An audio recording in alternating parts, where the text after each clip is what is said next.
Hello everyone. This is the first in a series of 5 videos created by the Career Development Practitioners Certification Board of Ontario to assist you with preparing your application for the Certified Career Development Practitioner designation. This first video will give you an introduction to the certification process, an overview of the application form, and we'll discuss sections 1 and 2. The remaining videos in this series will review the other sections of the application. You may find it helpful while watching these videos to have a hard copy of the application available to refer to and make notes on. You can find this application form along with other useful documents on our website www.cdpcbo.org, and we'll have a look at that site in just a moment. Before we begin, I'd like to emphasize that this is a very good time to pursue your certification in Ontario. Many of you likely know that there is a new national certification that will be implemented, and it's projected to take effect around the end of 2023. This new certification will have slightly different requirements than the Ontario credential, as it will require an examination and an interview. These requirements do not apply to the current Ontario certification, so if you prefer to not take an exam or participate in an interview, it's a good idea to do your Ontario-based certification at this point in time. Once the national certification is implemented, the credentials specific to Ontario will no longer be available. Also, if you obtain your Ontario CCDP credential, you will automatically be legacied into the national certification if your credential is current. So overall, this is a great time to work on obtaining your Ontario CCDP designation. Let's take a brief look now at the website to identify the documents that you will need to use and consult when you're doing your application. When you go to the website, out of the menu options at the top, you will want to hover over the certification heading. From here, click on the little arrow next to Ontario, and then click on Application Package. You see here a list of documents that you will need to fill in or consult while you are preparing your certification. So to get started, you should download all of these documents. You'll be working primarily on completing the application form, but the other documents will outline the certification criteria and policies, and will also provide you with sample applications that have been completed by others. These samples will give you an idea of how you can fill in your own application. There is also a reference form you will need to have completed, and we'll discuss that when we review Section 6 in another video. The application form is divided into 8 sections. In Section 1, you're going to fill in your personal contact information and your payment information. Section 2, you will indicate which professional associations you belong to, if any. In Section 3, you will indicate your application category and provide your education evidence, if applicable. In Section 4, you're going to list where and when you completed the required courses, and that would include ethics and career development theories. In Section 5, you will provide just a brief description of your current and previous employers, your job titles, and so on. In Section 6, you will list your professional references. In Section 7, you will describe how your skills and experience fit with the competencies and specializations outlined in the Canadian Standards and Guidelines for Career Development Practitioners. And lastly, in Section 8, you will indicate any other related training that you may have completed. When you first look at the application form and you see all of these sections, it can seem a bit long and may feel a bit overwhelming. But these videos will guide you through completing the different sections one at a time, and you'll find that some sections do not take much time at all to do. If you take the process step by step and you spread it out, working at it consistently, you will find that although it's a bit of work, you will get it done, and you'll feel very proud to see all of your experience and accomplishments laid out. As a general guide, it may take about 12 to 15 hours to do all the work to prepare your application. Some people, of course, may do it more quickly, and others may need more time.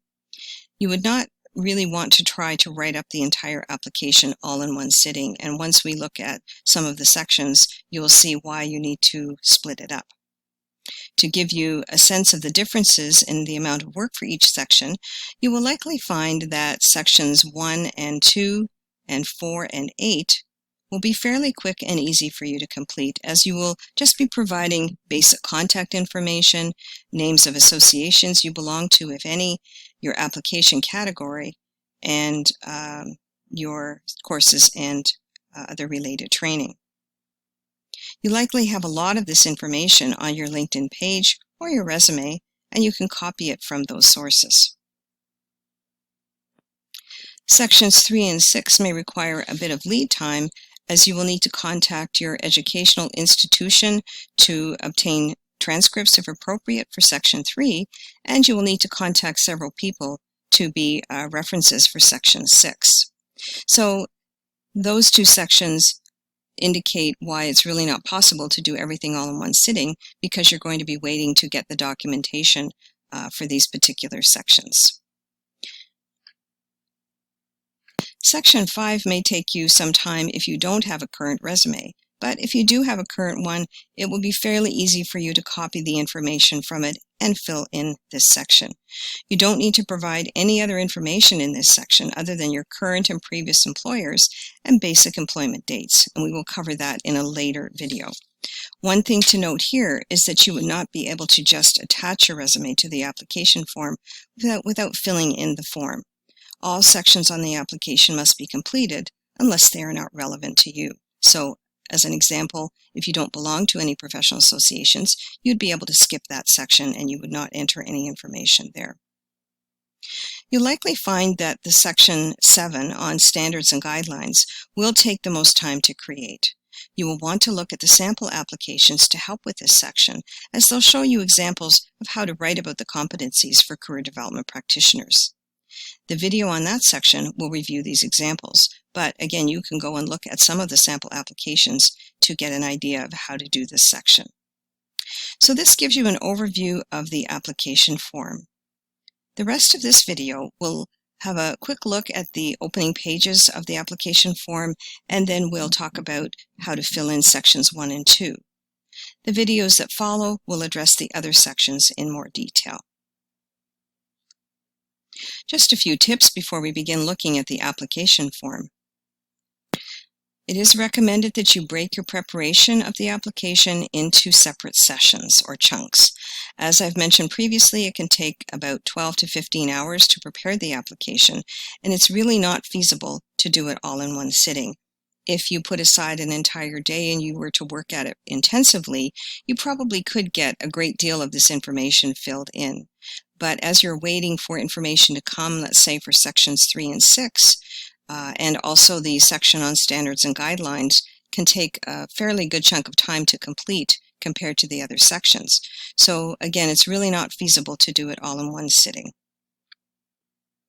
And it's a good idea to spread it out over a period of weeks depending on your own schedule.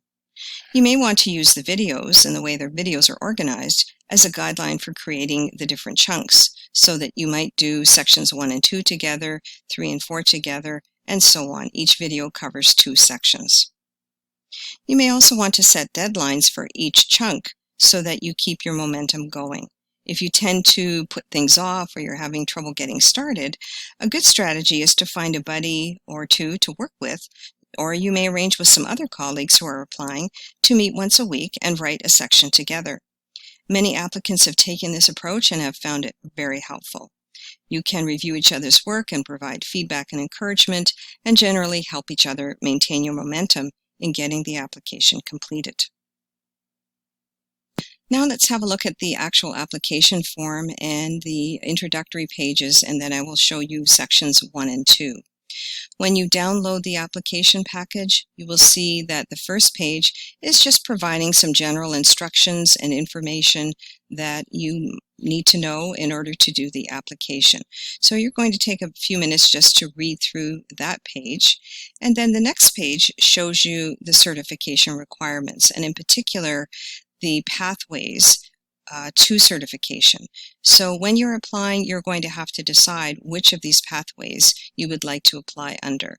And I will talk about this more in the section that refers to providing your education and so on. But essentially, you want to think about Do you have a degree that you would like to, or previous education that you would like to use to validate your certification, or would you like to apply under the employment pathway? And there you need to be currently employed, and you can see the number of hours that you're required to have if you're going to apply under that pathway. So this section shows you in a nutshell the checkboxes that you have to hit in order to be certified. You need to be able to fit into one of these pathways, and you need to show to have membership with CDP-CBO. You need to provide the funds for the membership. You need to have completed the required courses, and you need to provide evidence in the areas of specialization as well as the competencies that you'll fill out, and also provide professional references. So that kind of gives you a little checklist of what you need to be able to show or demonstrate or include in your application in order to qualify for certification. I'll come back to the payment of fees when I look at the first section. And the third page, before we go on to section 1, provides you with a very handy checklist.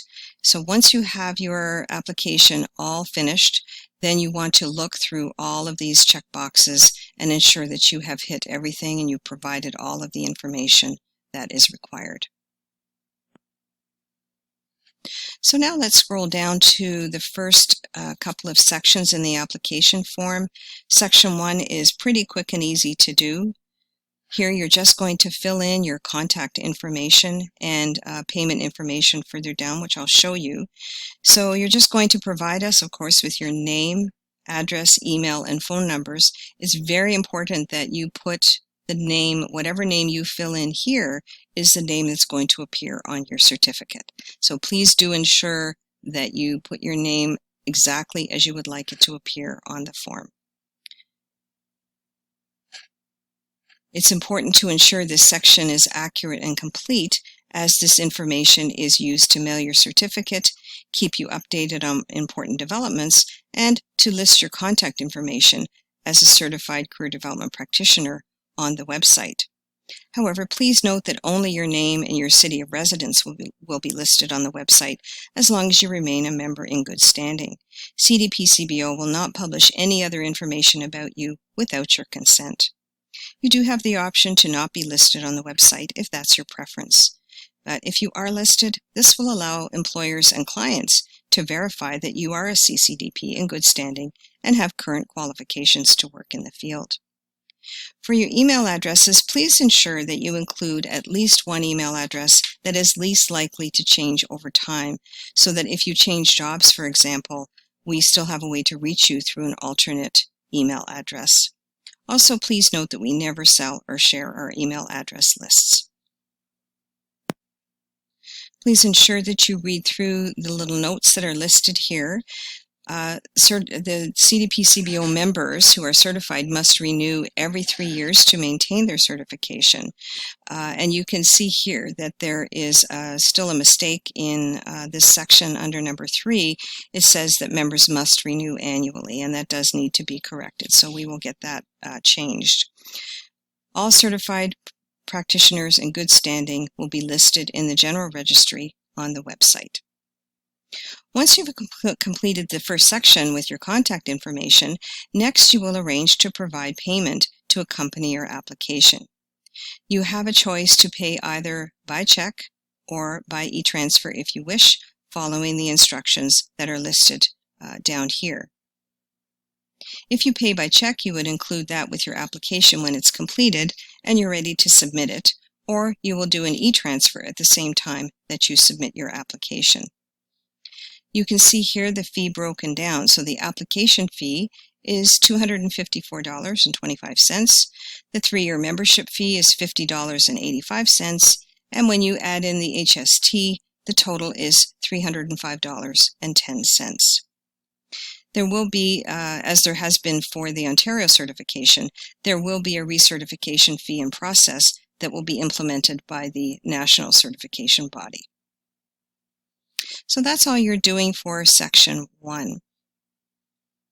Now let's move on and have a look at the professional association section, which is pretty quick. In this section, you will just indicate which associations you currently belong to. It's not mandatory for you to have other memberships, but we do like to see what other groups you might belong to. So you can fill this in pretty quickly and easily with any relevant information. So that's it for completing sections 1 and 2 of your application form. When you're finished with these 2 sections and you're ready to move on, the next video will be on section 3, the application category, and education evidence, and section 4, required courses. So once you have these first 2 sections completed, then you can move on to application category and education evidence and required courses. And again, those are, pretty quick to do.